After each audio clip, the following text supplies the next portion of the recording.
the most secretive nation on the planet. A glimpse inside this infamously secretive country. I've created the most comprehensive map of North Korea available to the general public. A lot of this is information they would not like to be out in the public. I've centralized it into one place where you can learn anything, their ballistic missile bases, where all the tunnels are, where the palaces are. The man who inherited the North Korean throne from his father and his grandfather before him. The Kims rule over a police state that relies on heavy surveillance. These are intelligent people that have managed to control a country for 3 generations, and they are ruthless. Well, a U.S. official warns that North Korea could conduct another nuclear test at any time. They don't care about human rights. They tend to be portrayed as caricatures, but they're not, to have been able to hold on to power. And they're not going to let that go. Some guy in Florida just put that all out there for the public to see. I don't imagine they enjoy it.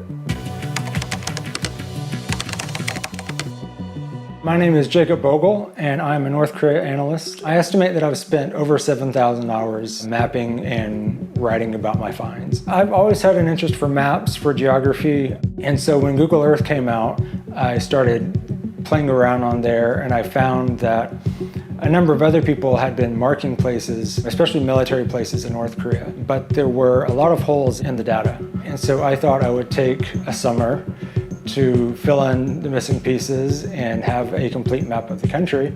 It was not so simple, and it has taken a decade.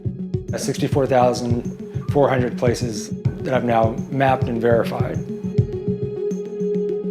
I have a personal library with about 30,000 pages worth of material on every topic imaginable related to North Korea. This has nuclear sites, underground sites, archaeological sites. I think we do a disservice when we hide things behind walls. Military tensions on the Korean peninsula have recently been boiling. Successfully testing its first intercontinental ballistic missile, capable of hitting the U.S. This is exactly the kind of missile the U.S. knew the North Koreans were working on, but we never expected it to be launched this soon. North Korea's nuclear program goes back pretty much to the beginning of the country.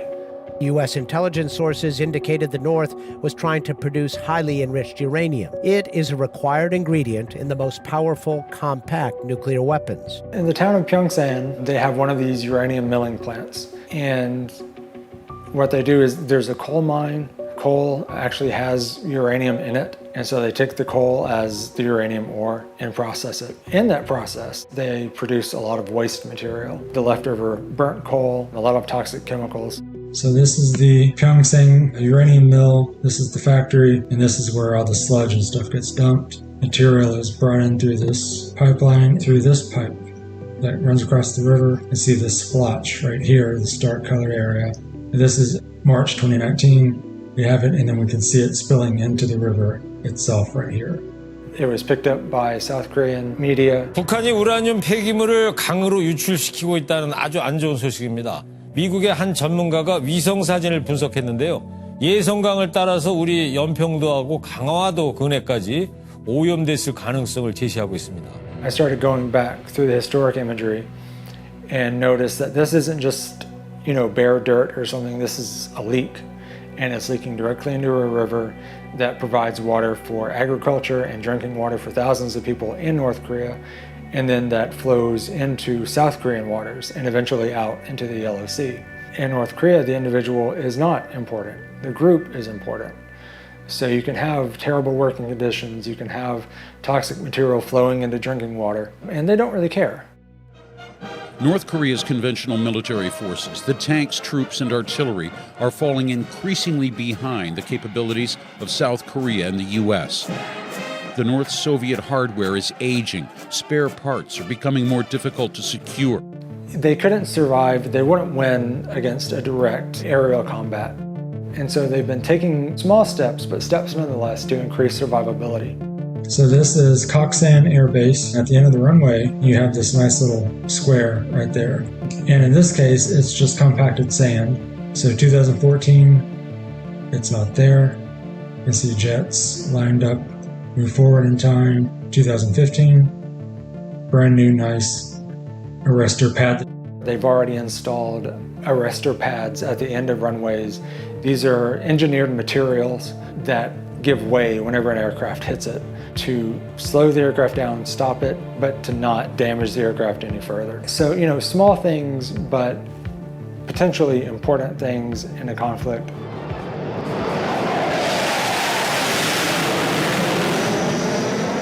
North Korea was a creation of World War II. Japan had occupied the Korean Peninsula, and when the Allies defeated Japan, the Soviets and the Americans wanted to split territory, and so they drew just an arbitrary line across the Korean Peninsula and created a South Korea and a North Korea. A few years later, you had the Korean War, which is when North Korea tried to take over South Korea, and with their almost defeat, it became very important for them to classify just about everything. Even demographics are state secrets, so we don't have an accurate figure of the population of North Korea. This family has kept a hold on this country for 70 years by propagating this myth that they are some kind of quasi-deities who have this divine right to rule. North Korea's society is stratified. They have a class system despite technically not having a class system. And you do have this maybe 10, 15,000 people, top of the top elite. They almost all live in Pyongyang. Some of them live in mansions, others live in luxury apartments. But then you have the Kim family, who have a dozen or so mansions spread out throughout the country. In this particular building right here, this is Kim Jong-un's this is where he actually lives. These two pyramids are actually, one is a dining hall and then one has a swimming pool inside. And so that's a pretty unique feature.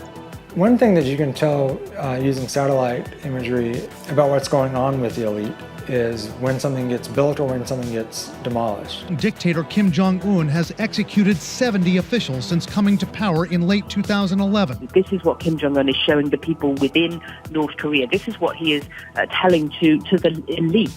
These are the mansions that were demolished. Early 2011, they're still there, and then they're gone. And that coincides with purges of top officials. Some were executed, some were sent to prison camps. I mean, North Korea is a country of 26 million people.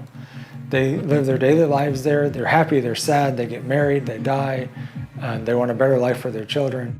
There have been a number of North Korean state-sponsored agents that have tried about half a dozen times to hack into my systems to get emails, databases, and so on. Yeah, cheap people are going to want to try to stop you.